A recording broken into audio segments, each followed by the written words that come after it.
Hello. Once again, all my fellow patriots and you filthy leftist stalkers out there. You are listening to Angela's Soapbox on Raging Leftist Radio. My name is Angela Box. We've got a lot to cover today, so let's just jump right into it. If you're new to the Angela Box extravaganza, you can find everything warehoused on angelasoapbox.com. I'm on BitChute and Rumble under Angela Soapbox. I'm on Instagram and Facebook, even though they nuked my accounts and took all my content away. I reestablished new accounts, The Real Angela Box. What else? Truth Social is Angela Box. And let's just jump right into all this creamy goodness because, y'all, it's a lot today. Every week on my show, I dedicate a sea turtle killing plastic straw to a filthy leftist or sometimes some disgusting dirtbag rhinos who richly deserve it. And this week it's going to Fox News, or as I called them, controlled opposition. So let's take a swig and talk about why. Okay, so everyone and their dog is talking about this Dominion settlement. And by the way, full disclosure, I definitely for sure think that the 2020 election, something in the milk ain't clean, as they say. There were a lot of ways they cheated. They did it by electronically. They did it with the ballot mules. They did it with the ballot drops at 2 a.m., the suitcases of ballots being pulled out, the mail-in ballots, the kicking Republicans out of the counting rooms. I mean, just a number of ways they did this. And they, shut everything down at 10:30 at night. They did it all in tandem. And I've said this many times, there were many lanes of the election fraud. They were all working in their own lanes, but all the lanes were working in tandem. So this week, Fox News, or as I call them, controlled opposition, decided to settle a lawsuit with Dominion voting systems. Let me share my screen with y'all. Share my screen here. Okay, let me find this. So Dominion, they got a scalp today in the form of Fox News, or so they think. And Fox News decided instead of going to court that they were going to be settling with Dominion voting systems to the tune of $700 and like something insane, $787 million. Okay, so this is the problem I have with this, and I think you guys will probably understand this. When we have a Rupert Murdoch in his emails saying that Trump's a POS and he's fully unqualified to be president, and then all of a sudden, instead of forcing the issue, getting in discovery, finding out what the algorithms were, talking about why the head of Dominion or the VP of Dominion was in an Antifa chat room very shortly before the election, where all the Antifa goons were talking about how are we going to stop Trump? How are we going to stop Trump? And this guy was basically saying, don't worry, we've got it covered. The machines are going to flip, whatever. They admitted they did it. Okay. There's several ways that they did it, and I keep saying this. And look, I don't want to be sued for $1 billion, so whatever, but this is my opinion, and it's still America, and I have the right to an opinion. I think Dominion absolutely did what Dominion was accused of doing, and all Fox News hosts were doing, like Maria Bartiromo, Tucker, Lou Dobbs. All they were doing was asking questions because the media was shutting down all debate about the subject. They were saying, you're insane if you think that somehow the machines were flipping votes. And we saw the cyber traffic going back and forth when Mike Lindell had his cyber symposium. I mean, they showed how they did it. Like, that's a lot to fake. All right. That's a lot to make up and pull out of your ass. So my opinion is they didn't make it up. It was all 100% real. But Fox News, instead of holding the line, and instead of saying we as a press organization have the right to the First Amendment, our hosts also have the right to their opinions, and we can go on about this lawsuit. They settled with them for $787 million. Now, a lot of the left has been, just giddy about this, of course, saying, oh, we got them. How stupid are they? They're so dumb, blah, blah, blah. But there's this article in The Blaze that I thought was pretty good. Legal experts suggest that the Fox Dominion settlement might come back to bite the liberal media hard. And, Jake Tapper's up there saying, oh, this is really hard to say with a straight face that Fox just had to settle with Dominion. And the reason they're saying that this might come back to bite them is because we've now got a situation where the FBI And there's a whistleblower in the FBI that is admitting, let me find this, let me pull this up on my notes. Let me stop the share while I'm looking for this. There's an FBI whistleblower that admitted that these 51 intelligence officers, remember the 51 intelligence officers that said the Hunter Biden laptop was fake and that it was Russian disinformation and all this stuff. Well, now there's a whistleblower that came out and basically saying that they know all about it because they helped orchestrated it. Let me see this. Darn it. Here we go. Got it. Let me open this up so y'all can see this. This is, I mean, y'all, this whole new thing is just, it's so weird for me. Like, to have to put makeup on to do my show. Y'all should have seen me before. Like, I'd be wearing a sheet mask, my hair's pulled back. It's more comfortable for me to do it like that, but you know, you gotta go with the times, whatever. All right, so here we go. This is from Charlie Kirk. Bombshell. After sworn testimony from former acting CIA director Mike Morrell, we now know that the Biden campaign solicited the letter from the 50-plus intel officials that labeled Hunter Biden's laptop from hell as Russian disinformation, a debunked claim that was used to censor the media. So this is what they're saying, that this might be a problem for the left going forward, because now we have a situation where Dominion got to silence a press organization for speaking opinions. And, you know, CNN and MSNBC, all the people that were going around calling the Hunter Biden laptop disinformation, also, you know, building up the scam of the Russia hoax for the last 7 years. All of these people can now be sued because they could say, well, you knowingly peddled something that was false. And we now know that the Biden administration was soliciting this letter. And by the way, you knew it was real. Everyone knew it was real. Like, how the F do you think you can invent all of that stuff on a laptop, all those pictures, all those emails, all those text messages, all the incriminating evidence that we know that the Hunter Biden laptop has on the Biden crime family, which again, a better psychologist than me might want to go, hey, paging Dr. Freud, why did Hunter Biden leave this laptop at John Paul Isaac's store? Riddle me that, Batman. But basically saying that they can all now be sued. So be careful what you wish for, a-holes, because it is going to come back to you. And remember their whole parroting, nobody's above the law. Nobody's above the law. Nobody's above the law. Well. We'll see about that, won't we, when it comes back to bite you people. And speaking of nobody being above the law, I think this is really great. Alan Bragg, the DA, the dirtbag DA of New York City, was trying to quash a subpoena from the Jim Jordan committee. And Jim Jordan is a beast, and he's one of our favorites, obviously. And a judge came back and she said basically, no, you know, nobody's above the law. Sorry, you're going to have to subpoena. Here we go. This is so good, you guys. Let me share my screen. Nobody's above the law. So yeah, Alan Bragg. Judge nukes Alan Bragg's subpoena to request to quash subpoena because, quote, no one is above the law. So yes, wait until it all comes back to haunt you, because it will, ladies and gentlemen, and it's going to be great. There's one more thing I want to talk about before we go to the break. Oh yeah, the Biden crime family stuff is really heating up, y'all. Really heating up.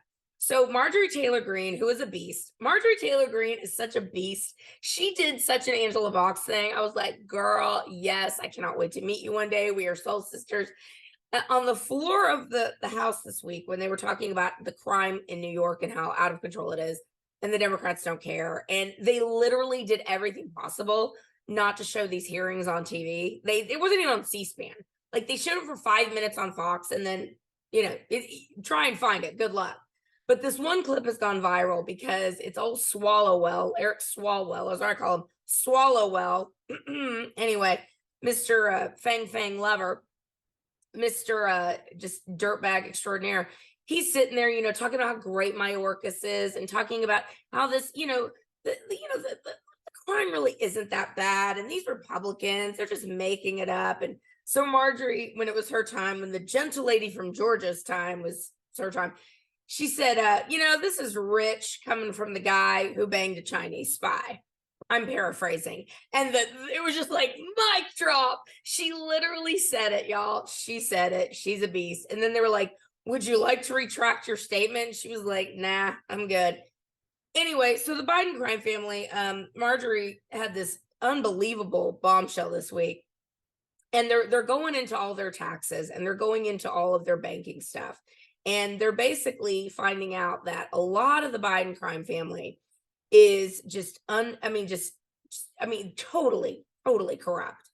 And what's amazing is that those of us who've been paying attention for quite some time, I mentioned this on last week's show, and I think it's important to keep talking about, because in the Hunter Biden laptop, there is evidence, and again, it's admittedly hard to find, but there is a screenshot or two of Joe Biden, or not a screenshot, a picture of an old man who looks a lot like Joe Biden and his wrinkly old, Mr. Burns body, whipping a young girl, a young brown, looked like, 13, maybe 14-year-old girl, really sick, really disgusting compromat. So as you can see on the screen here, Marjorie Taylor Greene drops a bomb on the Biden crime family. The Oversight Committee has evidence of Biden family connections to human trafficking of prostitutes from US, Russia, and Ukraine. So again, the media that lied to you, the media that said that there was no such thing as Russia collusion, there was no such thing as the Hunter Biden laptop, that was all Russian disinformation. The media that said that Donald Trump was working with Vladimir Putin to steal the 2016 election away from Hillary Clinton. The media who said there's no such thing as election fraud when it pertains to Donald Trump calling out election fraud. This media sat on information and evidence. They all had this, y'all. They all had the damn laptop. They all had it. They all had access to it. They all knew what was in it. They all knew it was real. They had evidence that the Biden crime family has been trafficking prostitutes and women from different countries for quite some time. And they don't care, because the Democrats don't care about women. They don't care about children. They care about power. They care about controlling you. They care about getting rich off the backs of you. They care about dominating your life and controlling the narrative. So all of this, playing pretend that the Democrats somehow care about women and children is a total lie, because you take one look at that laptop, that's not true. I mean, the Bidens are up to their necks in criminality. We know it. They know it. And you better be careful what you wish for, because you think you're going to get Trump on this Stormy Daniels thing. You think that that Alvin Bragg's not going to have to be called in front of the Judicial Committee and answer for what the hell he's doing and why the hell he brought these charges. You think that you're not going to have anything happen to you for all the lies you told all of these years? No. So as Dominion's lawsuit gets settled, and again, Fox's controlled opposition, that is why they settled it. And they also want the narrative to be that election fraud is a lie, that there's no such thing as election fraud, that there's no such thing as these machines switching votes. That's a conspiracy theory. You're crazy. That's what they want. They wanted this to be settled to once and for all say that there's no such thing as election fraud. But you and I both know different. We were all there on November 3rd, 2020, when everything shut down at 10:30. My mother y'all, I haven't told this story. I was literally in the hospital with my dying mother. 9 o'clock, I'm there, I'm in the chair, everyone had gone home. She was not well, she was in hospice. And I settled into my chair and I said, well, Mom, we're gonna see what happens. We'll see what happens. And as soon as everything started to go south, or excuse me, I should say, as soon as everything started to go south for the Democrats, so as Trump started to gain momentum and it started to look like he's got this in the bag, my mother passed away. And she literally passed away right as they were shutting everything down, 10:30 Eastern time. So like 9:30 Central time. That's when she died. She was like, yeah, I'm out of here. Peace. So yeah, it's like she knew. She was like, let me get out now. But the point is this. We all saw what happened. If you haven't watched 2000 Mules, you need to watch 2000 Mules.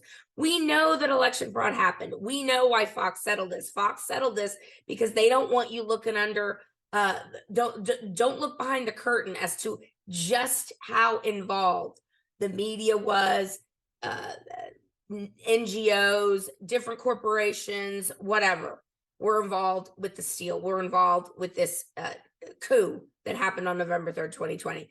And the coup is ongoing. So anyway, F you, Fox News. Like, again, the only reason to watch is because of Maria Bartiromo and Tucker and, you know, Jesse. So, and the five's pretty good. Anyway, I digress. You were listening to Angela Soapbox on Regional Influence Radio. Got Ericka McCrutcheon coming up in the next segment. She's running for Houston Council at large position 3. She's fantastic. You guys are going to love her. We will be right back. Okay.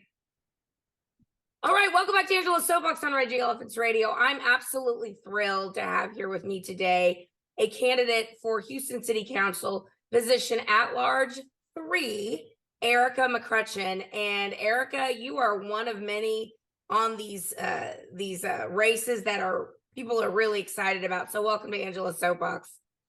Well, thank you for having me. I'm so glad to be here. Yeah, I got to talk to Reverend Willie Davis a couple of weeks ago, and now I get to talk to you. And I think it's really encouraging when we see Black conservatives stepping up and stepping out and trying to put an end to this insane nonsense that we've all been tormented by for so many years. So what prompted you to run? Well, it's just 2 reasons. One, I love the city of Houston. And as you said, we've seen a lot of mayhem going on in our culture, where in the culture, they want to remove God out of the public square. They're trying to remove parents out of the lives of their children. And so we got a lot of issues going on, and we're seeing only one side of the argument, only one side of voice that we're being heard. And so there are a lot of conservative, more people are conservative than they are really to that far left that's going on. And so the voice of the conservative was being left out, particularly coming from African Americans and those of us who are people of color, they call us. And so I'm a Christian, and I believe that my faith gives me an assignment to speak to the culture and also to draw back in and be a light where there's great darkness. So I feel like one, it's an assignment from the Lord, that's primary. But 2, I love the city of Houston. Houston has been my home for 34 years now. I married a wonderful Houstonian. We've been married for 35 years, and I spoiled him really bad. He's a doll. I got to meet him the other night. He's so handsome, girl. He's a great guy too. Yeah. And Houston's been good to me. Houston has afforded me opportunities here as a minority business owner, woman business owner. I have my own company that I run and had it since 2006, the Dunamis Group, which is a general contracting business that we do remodelings, and we've had a niche market where we've remodeled with dialysis centers and kidney centers and things of that nature. I'm also a realtor, and I also have an insurance business. And so Houston's been a good city, and I want our city to stay great. I want our city to offer those opportunities for other people, and that's going to take sober-minded people who love freedom, who love the liberties that Houston has given us. So that is why I'm running, and I believe I'm that candidate that's sober-minded, and I will vote for things and endorse things that will be good, that will build up our city and not abase our city. Now, I'm admittedly, I'm not a Houston native. What is the general makeup right now of the city council? Like, obviously it leans left, but if positions, I know yours, Willie Davis is at large too, and I think at large 1 is also open. Right, which is Mike Knox. Yeah, well, Mike Knox. So if all 3 get conservative, because Mike Knox is already conservative, but if the other 2 get, these would be pickups, right? No, but Kubosh, excuse me. No. Number 2 would be a pickup. My number 2 would be yeah, right. Number 2 would be a pickup, but Mike Knox was in 1, Kubosh was in 3, and that's the one I'm running for. David Robinson was in 2, and so that would be definitely a pickup for a conservative voice. And so would it then be like a 5-4 or? I would say, well, at large position 5 is Sally Alcorn. I don't know if she really considers herself as a conservative, but I think she's more moderate. Yeah. And I like Sally, and Sally's pretty. I think Sally's pretty fair-minded. I think again, when we talk about city municipal races, we're talking about nonpartisan races. So you're not neither Democrat or Republican. You are either liberal or conservative, though. And those values do come out in how things are how things are voted on around that horseshoe of City Hall. You know, So, and yeah. it's you mentioned initially that the culture is something that needs to be addressed, and that's something I talk about on my show all the time. As a former educator who worked in the Old North Forest when HISD took it over, I mean, you're like, oh yeah, it was Thunderdome, girl, it was crazy. And you know, we're talking about deep-seated cultural things that I think the Democrat Party has purposefully done to the Black community, encouraging fatherless homes, encouraging welfare dependence, encouraging thug culture, encouraging all these things that I think destroy the nuclear family, but more specifically destroy the Black community and keep Black people and minorities on the Democrat plantation. Can you speak to that and your experience with Yes, that? you know, you make a good point, and I believe that a lot of African Americans are paying attention. And what you're saying is so true, because right now the only party or the only group of people who keeps telling me as an African American female I'm disenfranchised, that I'm oppressed, is the Democratic Party. And let me tell you, I have gone to white universities all over this country. As a matter of fact, I went back to school at 59 years old, and finished up some things that I wanted to do. And the opportunities are there, whether you're Black, white, blue, green. And there's only one group of people that keeps telling me I'm disenfranchised. And the motivation behind that is that if I can keep Black people angry and white people guilty, then we can control the narrative and control their minds. And it's an evil, and it's an evil that has to be addressed, and it's an evil that should be addressed with truth. And so the Democratic Party, the truth of the matter is and has been the party of in the South. This has been the party of Jim Crow. It's been the party of the Ku Klux Klan. It's been the party of oppression. It's been historically, it's been the party. But the Republican Party has been a party that liberated the slaves. It's been a party that's always brought good legislation to bring more liberty. It was a party that gave us the 13th, 14th, and 15th Amendment of our Constitution, that we as a free people now, since we have been emancipated, we get all the rights and privileges of any other citizens here in the United States. So if people will really go back and look at their history, they will find these truths. And, you know, one principle, and again, I borrow it from scripture: truth makes us free. Amen. And if we continue to believe lies, we will continue to be in bondage. So I'm not oppressed. I have the liberty to go anywhere and do anything that I want to do in this country. That is, of course, legal, lawful, within the bounds of what's right. And so I don't feel oppressed. And then there are those that try to tell me, oh, well, you know, your way of thinking is really you can really see that you are oppressed, but you don't know that you are oppressed. Because the way you think that's the first sign that you're oppressed. And those are lies. So I don't buy them. I don't buy them at all. It's so maddening to see people like you and Willie and other Black conservatives that have been marginalized, I think, within the Black community, because there's been such an intense brainwashing of the culture for generations that you vote Democrat and this is why you vote Democrat and blah, blah, blah. I've had the opportunity to talk to two hardcore Democrats that I go on TV with, and they both tell me, we're not down for this, you know, radical transgender stuff. Exactly. And I said, then you need to tell the truth, because I know Black people are not down for this. I know it. But they said we'll be excommunicated from our party. Absolutely. It's the fear. It's the fear of being excommunicated from their community. But they don't realize and understand the impact that they can really make in their community. And realize there's more in their numbers than they think. Than what they. So when you're silent, then your voice is not heard. And that's the whole objective of the particular movement, of the progressive movement, is to silence the other side.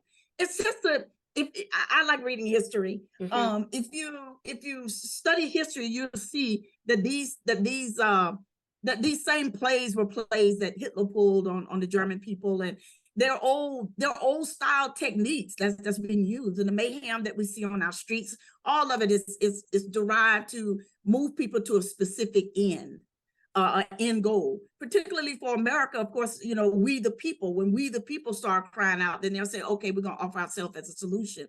So what they do is they create the mayhem and then offer themselves as the solution. And so it's just an old technique. But if you have any witness of goodness on the inside of you, you will know that this is something's wrong with this. Yeah. And that this is not going to be good, not just for our city, but not even for our nation. It's just not good. It's not good. And I don't have children, and I don't know if you do, but I don't. You do not. But, okay, but we pastor a church. We've been pastoring Yes. here in the city of Houston, and all of those babies are mine. Yes. All of them are mine. And Yes. and matter of fact, the state says that they're mine because we don't have children, but they still take my taxes to educate them and to do it. So the state says that they're all mine. Exactly. And that's how I felt when I taught. And it just broke my heart to see these situations that so many of these kids find themselves in. And it's cyclical, it's deep rooted, and it's sad. And that's why I'm excited about people like you running. I'm excited that HISD is being taken over. And I think the biggest thing that they're most afraid of is that conservative values, common sense conservatives, I mean, forget labeling it right, left, just common sense stuff. Like, how about we instill discipline again? How about we stop saying we're not going to expel kids if they're a certain race? I mean, they're literally doing that. They're not disciplining Black and brown kids because of racism. So it's total chaos on all these campuses. You know, get back to basics, all those things. It's not a right or left issue. And I think that's what they're so afraid of, is that if people come in and fix it, you're going to see it doesn't really take that much, because people are calling out for stability, for calm. I mean, you're right. The mayhem is out of control. People need, it's not about controlling. It's about needing boundaries to feel safe. Everybody needs boundaries, because you go off the rails. I mean, we live in a society. Absolutely. Because human nature in and of itself is fallen. We all have some brokenness, and there has to be boundaries. And what you cannot discipline, you cannot teach. Right. And so you have to have some form of discipline. And again, all of these start, the base form of all government is the family. Yes. You can't get any basic than the family. So when you have a lot of dynamics working, you have broken families, and then you have a broken school system. Now you got a broken culture. Yeah. Now you got children that's growing up undisciplined. They have no boundaries. There's no mechanisms built on the inside of them to say, stop it now, which is an acronym for, which is sin. Stop it now. I love that. Stop it now. So, I've never heard that. Yeah, and so what happens is people, they go off the rail because their flesh will take over. And it's amazing what humanity would do to other people when it's not kept within boundaries of morality and boundaries of what's good and what's wholesome, what's righteous, what builds up. And so that's so important. So what you're saying is so true. The HISD issue won't be a primary issue for city council per se, because it's the HISD, but the city can come alongside and help and aid in some assistance in what's needed. And I would look forward to doing something like that. But the fundamental thing is we've got to get back to good governance, whether it's at City Hall or whether it's at HISDs. So the HISD school district. So in the last couple of minutes we have, what would your top 3 priorities be if you were elected? One, the first top priority, and I think every candidate is going to be running on that, and that's going to be crime. Mm-hmm. We have to deal with public safety, because if we're not safe, it doesn't matter what kind of schools, sidewalks, dumping, anything else that goes on with the city. If we're not safe, then if our elderly and our children, if they can't play in the park and the elderly can't go get groceries, we have a problem. Yeah, we have a major problem. So we definitely have to have safety, and of course, crime is the gamut is out there. Whether it's domestic crime, whether it's homicides, genocides, anything that's out there. It needs to be, we have to address that issue, and giving our police officers and the tools that they need, whether it's technology, where they can do these things safely, more cops on the street, where they can do these things safely, community policing, all of that can be a part of a plan. My next thing would be dumping, I think. We've got to have a clean city. Yes. We got to have clean water. We have to have clean air. We need to have clean soil where we live, the places where we live. You know, we got these cancer clusters going on in some of these places, and a lot of that has to do with what we've not cleaned up properly. It's not been cleaned up at with maybe gas stations that's been closed down. They didn't remove those things out of the ground. And so you got old seepage of stuff. So all that stuff needs to be cleaned up. We're right here at the ship channel. And so we got a lot of things that we can deal with that. The other thing would be infrastructure. We got some of the older communities that have underground conduits that need to be replaced. So we're losing water. And some of the things that one of the recent article that I read was about the water, how we're losing water because of underground seepage, underground conduits that are broken. Some of the major arteries that's been breaking, and it's taking them a long time to get them repaired. So those are things that we're going to have to address. So all of those are important to me and important for our city to function properly. It's interesting because when you're talking a city council race, I mean, those issues aren't quote sexy, but they are so fundamental to having a society that functions properly.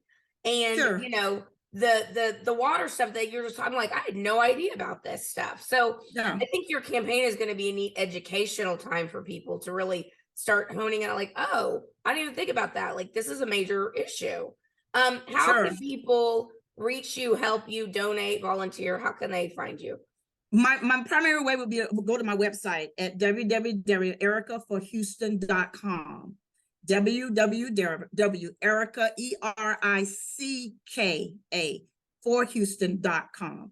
They can find me there, and you'll find all my numbers, how to volunteer, how to donate, how you can just get involved with, how to call me, how to reach me. I just would love to, dialogue with some constituents and find out what their heartbeats are, what their needs are. Well, I will be donating, and I urge everyone else to. This conversation was fascinating. I appreciate you.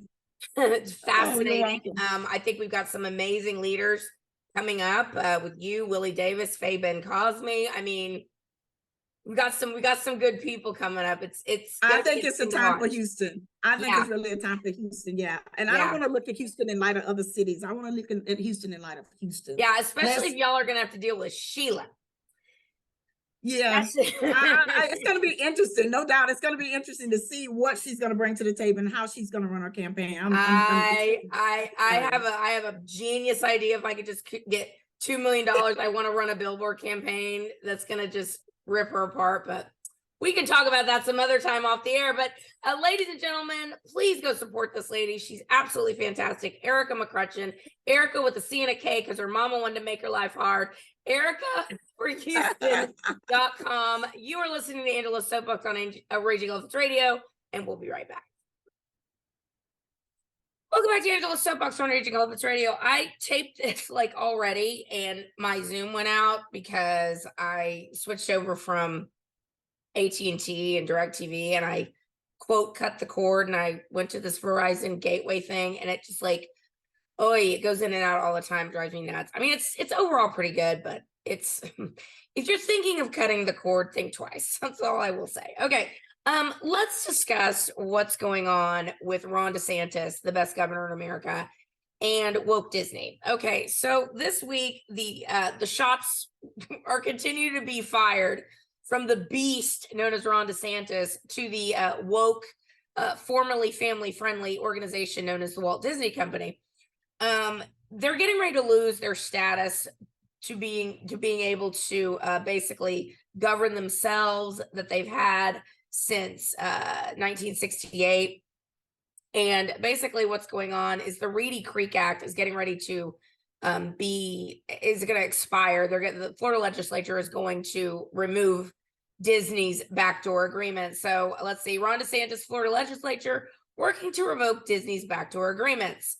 So good. Y'all, you have to understand, none of this would be happening. So this whole stupid thing started over the whole quote, "Don't say gay" bill, which didn't say that. All it said in the Florida legislative bill, which is that's how the left does it. They're just so dishonest.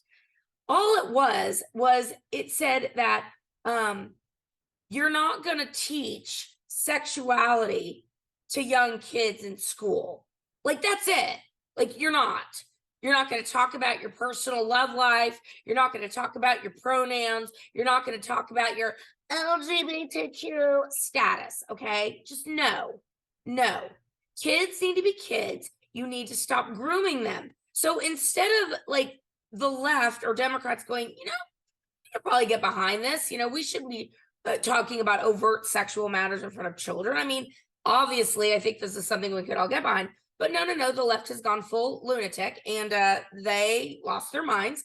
And so Disney and all the other wokesters like doubled down on it, and they were like, we're going to have even more gay stuff to shove in your face. And that's why you're seeing the insane LGBTQ push that Disney is doing right now. So they're lobbying super, super hard. I saw this on CNBC as I was walking by. It caught my eye because it said all of Disney's lobbyists are going full court press to try and make this stop and to pressure Ron DeSantis and the Florida legislature to not do this because they've enjoyed such a sweetheart deal over the years.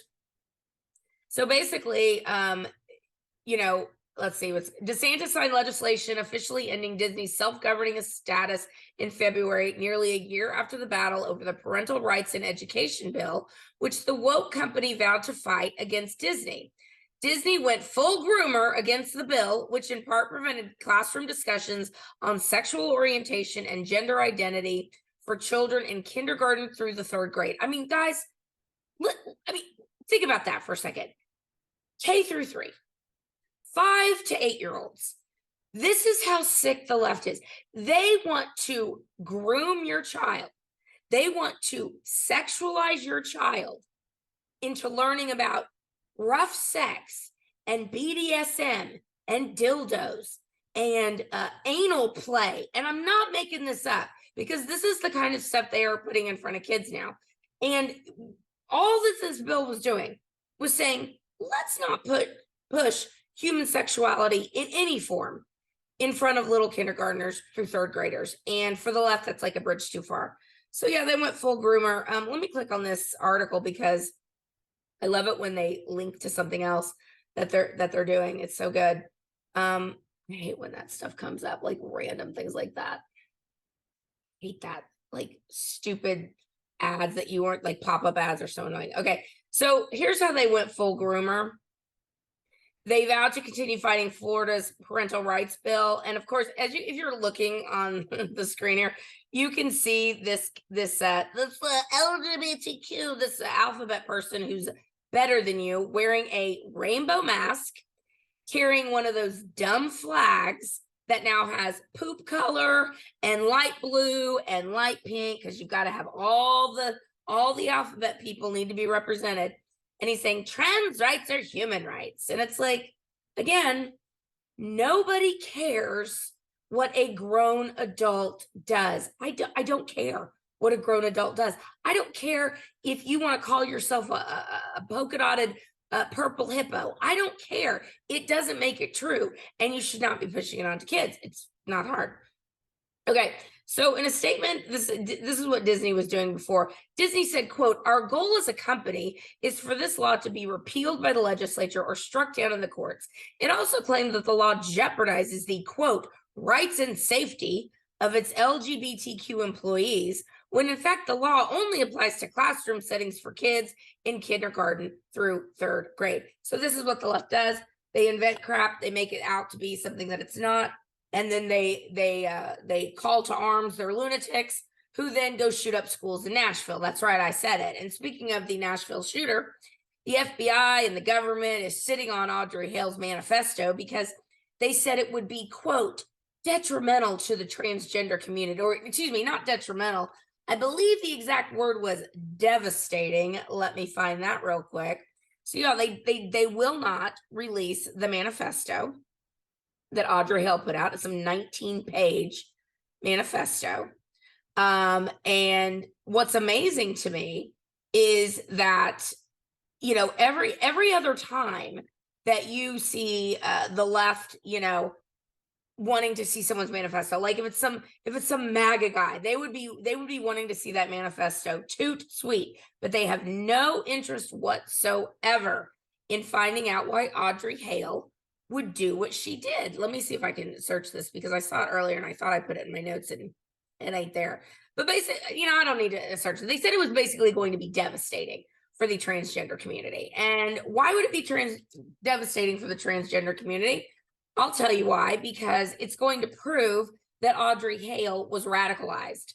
by the left and by our demented culture that is saying that you can change your gender at will, and radicalized by our culture and by the left and by our media, pretending that transgender people their lives are literally in danger. Like, there's a bunch of Christians and Republicans running around with torches and pitchforks wanting to murder transgender people, which is absolutely insane and is not true on any level. But that is what our culture is saying.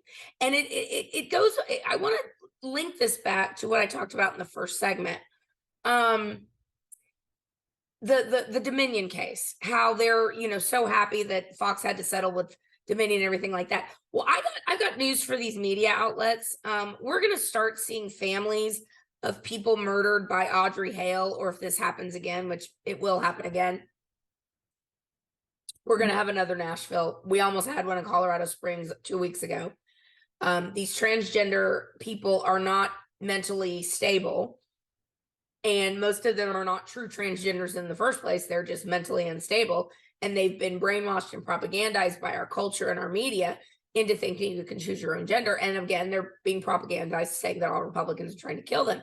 So these psychos in the media better be careful about what they say, and they better be careful about what they call free speech, because pretty soon we're going to be having some parents and some spouses of people that were murdered out of Nashville demanding to see that manifesto and demanding to find out what talking points that Audrey Hale was talking about and how they lined up exactly to what our demented media and culture has been saying for years and years and years.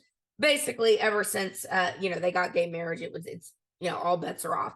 And since they got gay marriage and they didn't have anything else to strive for, they thought, how can we make people's lives miserable? I know, we can start suing bakeries and suing small businesses out of existence because they don't want to make a cake for a gay wedding or be a florist for a gay wedding. We're gonna torment these small businesses, these mom and pop stores who have a religious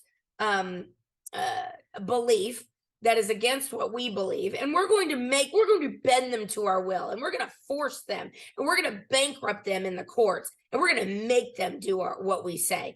That is why people like Audrey Hale and people like this William Whitworth kid, who is the would-be shooter in Colorado Springs, that is why these people exist, because they have been told that basically anything they do is acceptable behavior, because you're fighting against Hitler, basically. Because they've othered us so entirely, the left and the media have othered Christians and othered conservatives so completely that basically anything these lunatics do is acceptable behavior to the media and to the left. That's why they're not releasing the Audrey Hale manifesto. So I encourage anyone who may know, listening to the show, who may know a family who has a victim from Audrey Hale in the Covenant Christian School shooting, get a lawyer, and demand to see that manifesto and see how much it lines up to the propaganda we hear spewed 24 hours a day, 7 days a week. There's this, my friend Based Latin on Instagram, which I mentioned, if you're not following him, you need to be, based.latin. He put up this unbelievable TikTok from a biological male who claims to be a woman. Looks a lot like Dr. Rachel Levine. You know what? I'm not gonna play it for you, but if you're watching it, you can at least see what this freak looks like. He basically it's a call to arms to the transgender community. And he basically said, I'm not gonna allow my sisters and my brothers to be gotten away, to be mutilated, not mutilated, that's what they want to do to kids. Basically be murdered, be stopped. You're not going to stop me from going into a woman's bathroom. You're not going to stop any of my brothers and sisters from exercising our rights. I mean, forget that, men and women, biological men and women have 2,800 at least differences in physiological differences. It does not matter to these psychopaths. They're going to get it by hook or by crook. Let me share this with y'all. Where is it? Okay, here we go. All right, so I don't know if you're going to be able to hear this or not. You might be able to. I don't think you will, and I don't want to take up too much time with this because I'm running running late as always. But basically, this guy is saying that my friend is saying the leftist army of mentally ill people with no sense of self-preservation will not hesitate to kamikaze themselves into martyrdom against Christians or anyone who opposes them. So, as you can see if you're watching, this is a Dr. Rachel Levine type who has severe mental illness, who says, I'm not afraid of jail. I'm not afraid of anything. I'm not afraid to die. I'm not afraid of any of it. Like, he's willing to take up arms, and he is calling other transgender activists to take up arms against, quote, normal people. Like, it's a real thing, y'all. And Audrey Hale was similarly radicalized.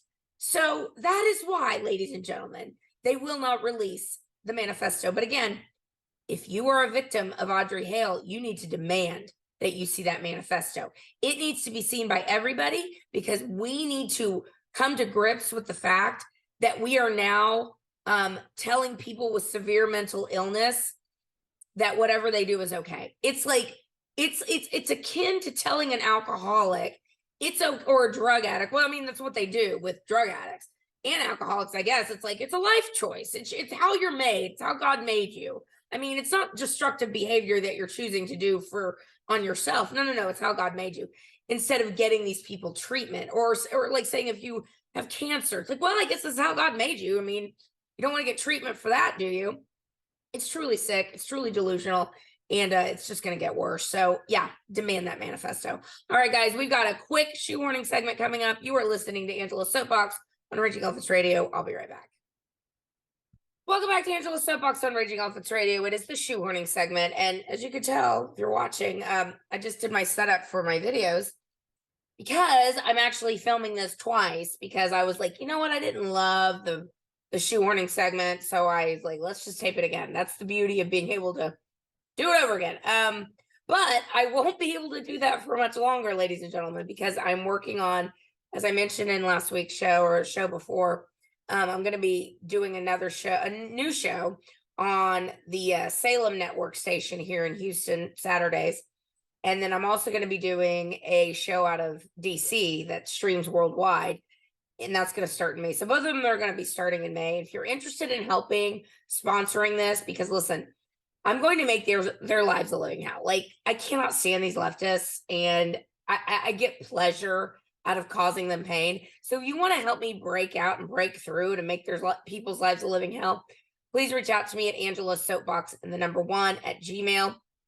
Angela's Soapbox 1 at Gmail. Okay, real quick. Praise the Lord and pass the ammunition. Joe Biden is running for president again, ladies and gentlemen. That's right. Some of us were wondering, is he just gonna, go gracefully into that good night? No. Joe Biden and his handlers have decided that, yes, we need some more corruption, and we need to completely destroy the United States. So Joe Biden needs 4 more years to do that, which is the only reason why he's running, is because he has to. His handlers are telling him he has to. RFK Jr. has thrown his hat into the ring, and I will say this. Out of any Democrat that has announced, and most Democrats are, obviously going to sit this one out now that Biden has announced he's running. But RFK Jr. is the one person that I think that Trump would have a problem with. Now, I'm giving caveats of if there's no election fraud, if there's no shenanigans. I mean, we have to basically do everything perfectly and everything right and catch them at all the stuff that they're doing and stop them and prevent them from all the fraud that they were able to do in 20 and in 16 and going back time immemorial. As I like to say, you don't think there's election fraud, watch Narcos Mexico, and they basically show you how they did it in the 80s. But anyway, I digress. And FYI, it has to do with the computers switching votes. Anyway, RFK Jr. has decided to run, and I like this guy. I think he's really handsome. He's that weird condition where his voice sounds like kind of shaky. It's an actual condition, which might put people off or put voters off. But what's great about him is that he's an old school Democrat, and he's definitely, I would say, a moderate Republican at this point. Like, he's definitely the most normal Democrat I've seen in a long time, and he's anti, the lockdowns and all the crap that they were doing to us. So if he got the nomination, I think he would be a formidable challenge to Trump. Hopefully Biden is going to go on to the end and get the nomination, and we'll see what happens then. But anyway, thought that was interesting. A couple more things. The fat army has continued to pretend that being fat is healthy and that there's nothing wrong with it, and what's wrong with you? Well, crap. I'm gonna have to push these together because I made a mistake and stopped recording. Okay, this heifer here, y'all. This just makes me go, we are so lost as a society. Plus size influencer tells airlines to give obese flyers free seats. So now the fat army is telling us that not only do we have to pretend that their lifestyle is perfectly healthy and there's nothing wrong with it, and you should definitely not get on a treadmill, and you should definitely not go outside and get some fresh air and drink water. You should have McDonald's and donuts, and we'll give you a Krispy Kreme donut if you get the jab. Definitely everything is perfectly normal. Again, this is more evidence of what the left is doing, and what the left is trying to do is truly cripple the American person, the American society, the American culture. They are trying to make us all woke, fat, lazy, dumb, confused, and compliant, as I said. And this idea that fat people should be getting more seats or free seats is absolutely ludicrous, but that's where we're at with these people. And to that end also, the truly horrible, scary looking grimace like lady named Lizzo, who plays the flute and prances around on stage and tells us all how we need to accept the fact that she is fat and proud. She is now claiming that she is now the new beauty standard. So that's right, gentlemen. If you don't like fat girls, there's something wrong with you. There's not anything wrong with them. No, you wouldn't want to suggest that they get healthy or, put down the donut. No, there's something wrong with you. Just like if you don't want to bang a transgender person, there's something wrong with you. And one more thing before I leave, because y'all, when my friend Jackie of HTX Kids First sent this at the beginning of the week, I was like, wow, it makes so much sense when you understand the agenda and what these people are doing. The UN report is calling for a decriminalization of all sexual activity, including between adults and children. Yeah. Let that sink in for a minute. So the UN has a clear motivation here. They are deep state. They are the same as the WEF, the World Economic Forum. They're the same as the WHO, the World Health Organization, the CDC. I mean, y'all, they're all in cahoots. And it's a small group of people, of lunatics, who are trying to change everything, who are changing everything at breakneck speed because their handlers are telling them to. And because I think it's demonic, and I think I don't know if we're in the end times or not, guys, because every generation says that they are, but I don't know, man. There's some pretty biblical stuff going on, if you ask me. So they're trying to decriminalize and trying to normalize sex between children, and normalize transgenderism, normalize obesity, normalize the idea that Black kids acting like actual, like literal animals is perfectly fine. Attacking people because they're white, rioting and looting, they're just misunderstood. They're just misunderstood kids. And what's crazy is that the new mayor of Chicago, the mayor-elect, I don't even know, I can't remember his name is. He is crazier than Lori Lightfoot. So Walmart, there have been like 3 Walmarts that have pulled out of Chicago since this guy won the election. And of course they're blaming racism, and the people in the neighborhood are like, where are we supposed to shop now? Like, this is the problem with all of these more, for lack of a better word, inner city ghetto areas, is the high crime rate, the high theft, the high looting, etc. It causes companies not want to build there. And you make all these economic incentives for people to build there. And instead of like dealing with the root cause of why these companies don't want to go there. It's because they're being, everything's being stolen out from under them. And there's lots of crime and there's lots of issues. And Ericka McCrutcheon was so eloquent, I thought, when we were having the discussion about this, because until you want to address the culture, Black America, and get real about what's going on and start getting discipline back into the schools and into people's lives in general, the guardrails of society, this is just going to continue. So, y'all, I could keep going on. I have a million topics, but like I said, I'm going to be having 3 shows in the very near future. If you are interested in helping, again, please reach out to me. No amount of sponsorship is too small. Angela's Soapbox1 at gmail.com. And until next time, everybody, keep kicking ass and taking names. Peace.